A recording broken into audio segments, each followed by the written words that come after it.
Welcome to Film Fetish. As usual, I'm your host CJ, and today I want to talk about some of my favorite movies that I don't believe get the recognition they deserve.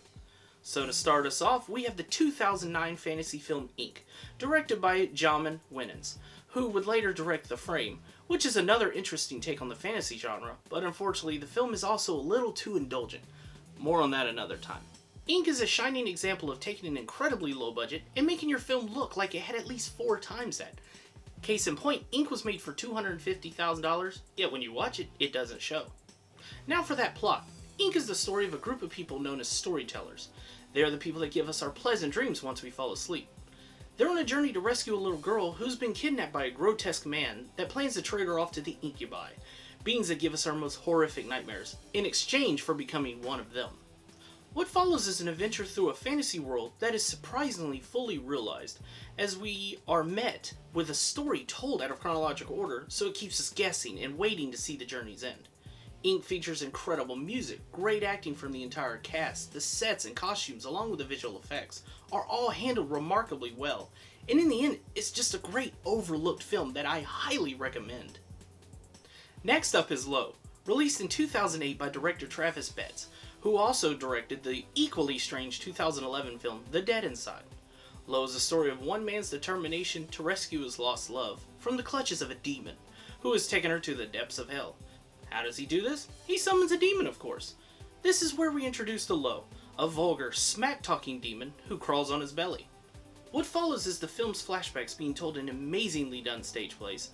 Low's constant sarcastic banter had me laughing throughout, and the heartstring-pulling roller coaster of a third act had me damn near tears. The film was shot in 3 days, and some of the line delivery and a couple of effects make this apparent, but overall Low is a beautiful romantic horror comedy that's better than it has any right to be. Oh boy, now we head on to the darkest film on our list, Necromentia, directed by Perry Tao, who has another film popping up on this list shortly.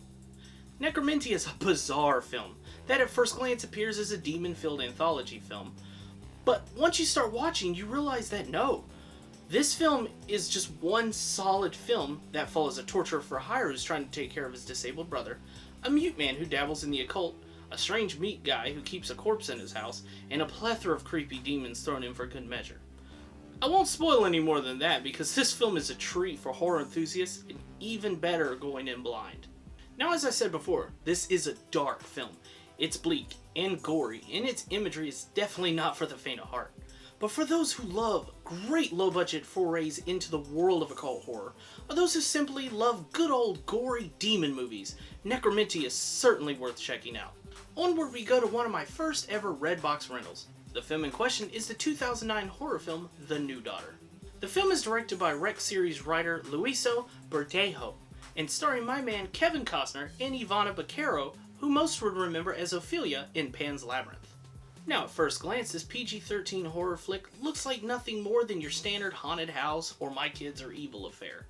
Don't be deceived though. The New Daughter is a surprisingly dark creature feature with a bleak tone and nihilistic cliffhanger ending that reminded me of the ending of John Carpenter's The Thing. The film follows Costner as a widowed father attempting to move on in life with his 2 kids. They move out to a rural area where neighbors are slim and giant Indian burial mounds are plentiful apparently. What starts off as a cliche distant family trying to reconnect turns into a fight for their very lives as a recently discovered mound on their property houses ancient creatures set on taking and turning the daughter. For me, this film is an absolute hit. The cast is great, the monsters look creepy and threatening, and as I said before, the film's ending is very abrupt and nihilistic, but I felt it was appropriate. If you've never seen The New Daughter, please go check it out now. Last on our list today, we have The Gene Generation, the second film from Perry Tao to appear here. The film was released in 2007 and stars Bei Ling. Yeah, that's Top Dollar's sister in The Crow. As the bounty hunter trying to make enough money to get her and her gambling-addicted brother out of the slums in the cyberpunk world they live in. The film is based off the comic book series The DNA Hacker Chronicles, and while I adore this film, it's not without its problems. Firstly, the cityscape shots are all fully rendered in CGI, and they look very similar to a PS1 game.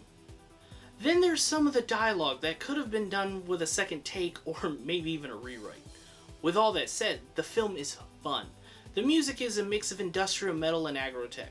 The band Comic Christ even makes an appearance playing a live show in a seedy bar. The costumes are all a mix of leather, latex, trench coats, and it's awesome. Now the story's pretty simple. As I stated before, Baleen wants to get her and her brother out of the city where they live. But the brother, played by Hatchet series star Perry Shin, has a gambling problem and is in debt with a loan shark that kind of resembles Dante Hicks from the first Clerks. Also in the phrase, Ling's next door neighbor, who is a geneticist, he's hiding from his former boss because they seek a device he created that would essentially decimate the world. The film is a big, fun bag of cheese that should be experienced by anyone looking to simply shut their brains off and enjoy a good time. So that was my list of what I believe are heavily underrated gems. Any I missed? Anything you'd like to see me talk about in a future episode? Leave this in the comment section below. If you like this video, please click that little bell and subscribe for more content. Again, this has been Film Fetish. I'm your host CJ, and remember, keep it lowbrow.